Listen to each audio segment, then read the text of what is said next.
Failure, a word that tastes bitter on the tongue, but for some, it's the flavor of greatness just beginning.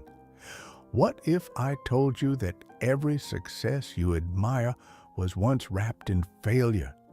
That the heroes of our world, writers, inventors, leaders, were once called fools, dreamers, or worse, quitters. But they didn't quit. They failed, yes, spectacularly, publicly, painfully, and yet they got back up. Samuel Beckett once wrote, "Ever tried, ever failed, no matter, try again, fail better." Beckett, a Nobel Prize-winning author, was rejected so many times that even he lost count. But this quote became his legacy. Not perfection, but persistence. Let's talk about Thomas Edison, the man who invented the light bulb. Did you know he failed over 10,000 times before getting it right? When asked about it, he simply replied, "I have not failed. I've just found 10,000 ways that won't work." This is not just optimism, it's a mindset. The refusal to let failure define you, the ability to reframe defeat into data. And then there's Oprah Winfrey, fired from her first television job, told she was unfit for TV. Today, she owns her own network.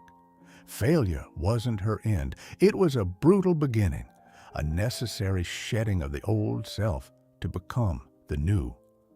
Friedrich Nietzsche, the philosopher who was misunderstood his entire life, once said, "He who has a why to live can bear almost anyhow." Behind every successful person is a why so powerful that not even failure could kill it. Let's go deeper. What is failure really? Is it the end of a path or the first sign that you're walking a real one? In psychology, failure isn't always a setback. It's called productive failure. You try, you mess up, your brain actually rewires itself, adapting, growing.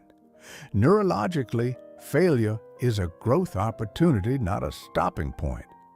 J.K. Rowling, the author of Harry Potter, was rejected by 12 different publishers. She was broke, depressed, a single mother writing in cafes. But she said, "Rock bottom became the solid foundation on which I rebuilt my life." That's not just poetic. That's psychological resilience in motion. And it's not just artists and inventors. Abraham Lincoln lost more elections than he won. At one point, he had a nervous breakdown, but he rose again and became one of the most revered presidents in history.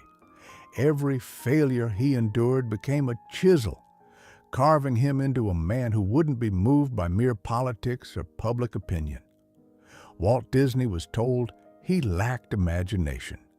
Imagine that. His first company went bankrupt, but he kept creating, kept dreaming, and now his name is synonymous with magic itself.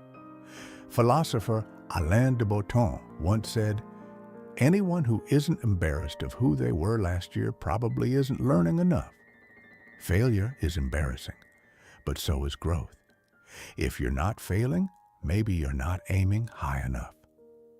Now let's ask the big question. Why do we fear failure so deeply? Because failure in most minds equals rejection, not just of an idea, but of the self. But what if that's wrong? What if failure is simply feedback? Not "you're not enough," but "you're not there yet." Carol Dweck, the psychologist behind the growth mindset theory, says, "Becoming is better than being." Her research shows that people who embrace failure as part of growth achieve more in life, academically, professionally, emotionally. They're not braver. They're just more willing to be bad at something long enough to get good. Steve Jobs was fired from the very company he built, but that break led to the creation of Pixar and later to his legendary return to Apple. He once said, "Sometimes life hits you in the head with a brick. Don't lose faith." If you're walking through failure right now, if nothing seems to work and the world has gone quiet, this is not the end. This is the silence before the symphony. Failure is a teacher with a sharp tongue but a generous heart. It strips you bare, removes the ego, and asks, "How badly do you want this?" Albert Einstein couldn't speak fluently until age 9. His teacher said he'd never amount to anything. He later said, "Failure is success in progress." Every time you fall, you're not falling behind. You are falling forward, closer, wiser, sharper. Brené Brown, known for her research on vulnerability, reminds us, there is no innovation and creativity without failure, period. You can't write a masterpiece with clean hands. You have to get dirty, bleed a little, feel stupid, and then keep going. So here's the truth.